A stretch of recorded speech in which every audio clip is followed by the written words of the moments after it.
సేమియా ఉప్మా స్టిక్కీగా కాకుండా పొడి పొడిగా రావాలంటే ఒక చిన్న టిప్ పాటించాలి. అది ఎలాగో ఈ వీడియోలో చూసేయండి. Hi friends, welcome to my channel village life style. ముందుగా నేను సేమియా ఉప్మా కోసం 1 కప్ సేమియా తీసుకున్నాను. అలాగే ఒక చిన్న ఆనియన్, 2 పచ్చిమిర్చి, కొద్దిగా కరివేపాకు, ఒక చిన్న అల్లం ముక్క, ఒక చిన్న టొమాటో కూడా తీసుకున్నాను. కట్ చేసుకున్నాక చూపిస్తాను. ఇప్పుడు ముందుగా సేమియా పొడి పొడిగా రావాలి అంటే సేమియాని వేయించుకోవాలి. ఆయిల్ కానీ నెయ్యి కానీ ఏమీ వేయకుండా మామూలుగా గిన్నె పెట్టేసుకొని లో ఫ్లేమ్లో సేమియాని వేయించండి. ఈ లోపుగా చిన్న ఉల్లిపాయ, పచ్చిమిర్చి, చిన్న అల్లం ముక్క, అలాగే ఒక చిన్న టొమాటోని చిన్న చిన్న ముక్కలుగా కట్ చేసుకోండి. అలాగే కరివేపాకును కూడా కడిగి పక్కన పెట్టుకోండి. చూడండి, సేమియా అనేవి కొంచెం కలర్ చేంజ్ అవుతున్నప్పుడు తీసుకొని వేరొక బౌల్లో వేసేసుకోవాలి. మరీ ఎక్కువసేపు వేయించాల్సిన అవసరం ఏం లేదండి. కొంచెం బ్రౌన్ కలర్ వస్తుంది అన్నప్పుడు ఆఫ్ చేసేసుకోవాలి. ఇప్పుడు అదే కడాయిలోకి కొద్దిగా ఆయిల్ వేసుకోవాలి. 1 స్పూన్ వరకు ఆయిల్ వేసుకుంటే సరిపోతుంది.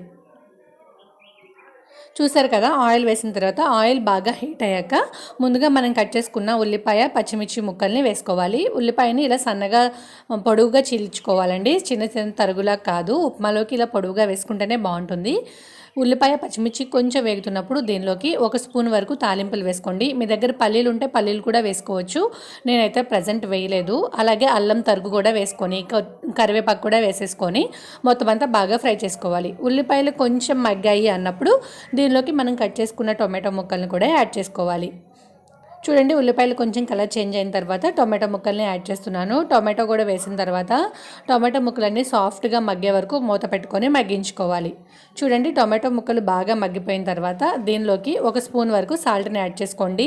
నేను ఇక్కడ 1/2 కిలో సేమియాని తీసుకున్నానండి. దానికి తగ్గట్టుగా కొలతలు అయితే నేను చెప్తున్నాను. మీరు తీసుకున్న క్వాంటిటీని బట్టి మీరు కొలతలు అడ్జస్ట్ చేసుకోండి. ఇప్పుడు ఉప్పు కూడా వేసిన తర్వాత కొంచెం కదిపేసుకొని 1 కప్పుకి 2 కప్పుల నీళ్లు వేసుకోవాలండి. 1 కప్ సేమియాకి 2 కప్స్ వాటర్ అయితే కరెక్ట్గా సరిపోతుంది. మరి ఎక్కువ వేసుకోవద్దు, తక్కువ వేసుకోవద్దు. ఎక్కువ వేసారు అంటే చివిడిపోయినట్టుగా ముద్దగా అయిపోతాయి. అలాగే తక్కువ వేసామంటే సేమియా కుక్ అవ్వదు అనమాట. చూడండి, వాటర్ వేసి మీడియం ఫ్లేమ్లో పెట్టుకొని బాగా మరిగించండి. ఉల్లిపాయ ముక్కలు అనేవి సాఫ్ట్గా మగ్గిన తర్వాత ఇప్పుడు ఈ వాటర్లోకి మనం సేమియాని యాడ్ చేసుకోవాలి. సేమియా వేసిన తర్వాత మంటని లో టు మీడియం ఫ్లేమ్ అడ్జస్ట్ చేసుకోండి. 5 నిమిషాల్లో ఈ ఉప్మా అయితే రెడీ అయిపోతుందండి. చాలా క్విక్గా, సింపుల్గా చేసుకోవచ్చు. వాటర్ అన్ని ఎగిరిపోయే వరకు సేమియాని కుక్ చేసుకోవాలి. చూడండి, కొంచెం కొంచెం ఇంకా వాటర్ ఉన్నాయి కదా, మధ్య మధ్యలో కలుపుకుంటూ ఉండాలి, లేదంటే సేమియా అడుగున స్టిక్ అయిపోతాయి.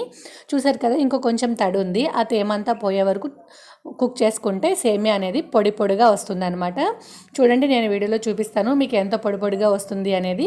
మనం పైనుంచి గరిటెతో తీసి ఇలా వేస్తున్నాము అంటే సేమియా అనేవి రాలుతూ పడాలన్నమాట. అప్పుడే పొడి పొడిగా ఉన్నట్టు.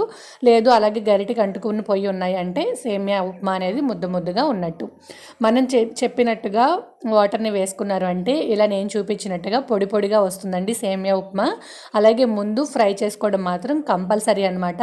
అలా చేసుకోవడం వల్లనే ఇలా పొడి పొడిగా వస్తుంది. చూసారు కదా ఎంత పొడి పొడిగా వచ్చిందో. ఎంతో టేస్టీగా ఉండే సేమియా upma ready. Please subscribe to my channel. Thank you.